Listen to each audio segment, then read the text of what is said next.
It was July of 2009, and he is looking online for a local poker game.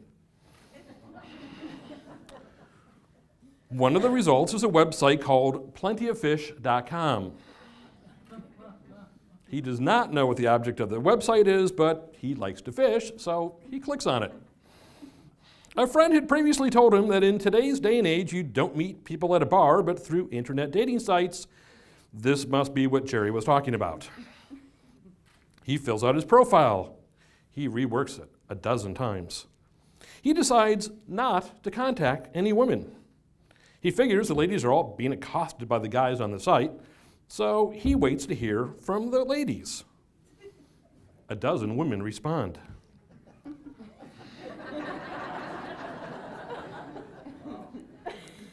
She decides she's going to search for the exact opposite of what she had been looking for. She's now okay with a guy who is divorced or has kids or is under 6 feet tall.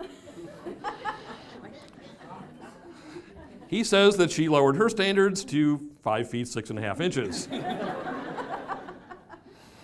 She is one of the dozen women who contact him. She has a canned email intro. She has done this so often. They exchange emails. He will only communicate with one woman at a time, and she is that one. This goes on for 3 weeks. One of those weeks, he's on vacation in Wisconsin with his aunt and uncle, fishing. Their first date is at Carlucci's in Downers Grove. It's only for cocktails. That's her plan, so if she does not like the guy, it's not a long commitment like dinner would be.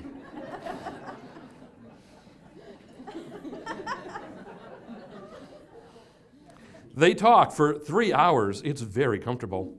He wants to walk her to her car, being a Southern gentleman. No, I'm good, she says. He insists, and as they're walking to her car, he locks in their second date, which begins a pattern. The date ends with a hug.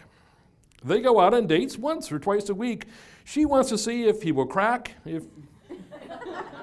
if he's too good to be true.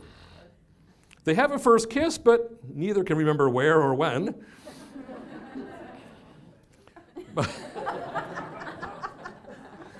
But they have been dating ever since.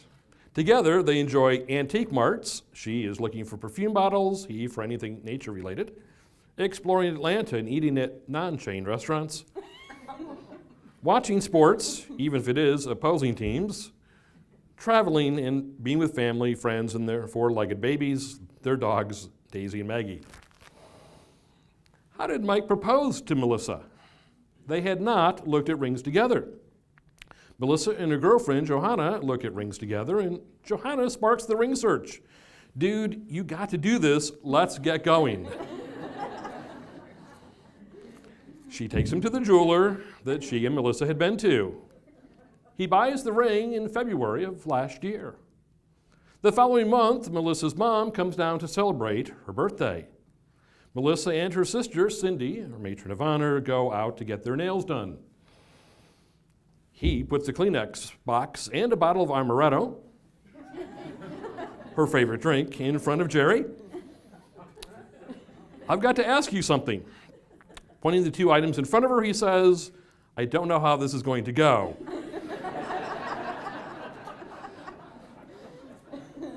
He's just trying to lighten the mood. He shows Jerry the ring and asks for her permission. Her mom cries.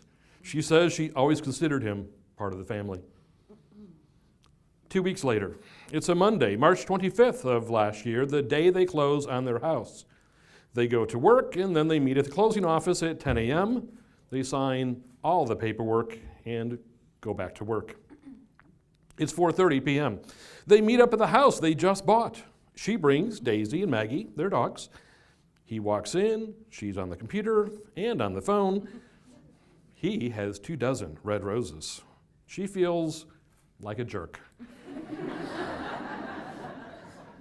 She did not think to get him a gift, though they did just spend all the money on the house. She has a conference call at 5 p.m. She gets off the phone. We're going to have to wait until 6 p.m. to go back due to rush hour, she says. That works well for him. I have a housewarming gift for you, he says, and she feels bad. She did not get him anything. He goes into his backpack and pulls out a book.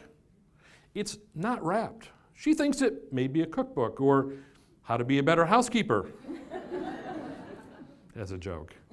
The title stumps her. The title is, This Book Will Change Your Life. It's a real book. She wonders, what is this? Probably some self-improvement book. He tells her to turn to page 27. That is the date of their first date. She thinks maybe there are 27 lottery tickets. She is oblivious.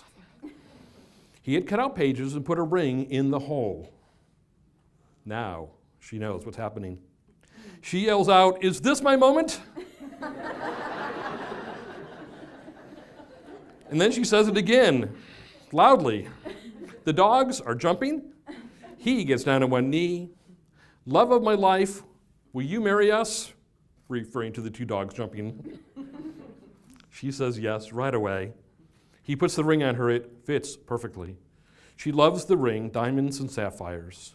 Then they call the moms and other family.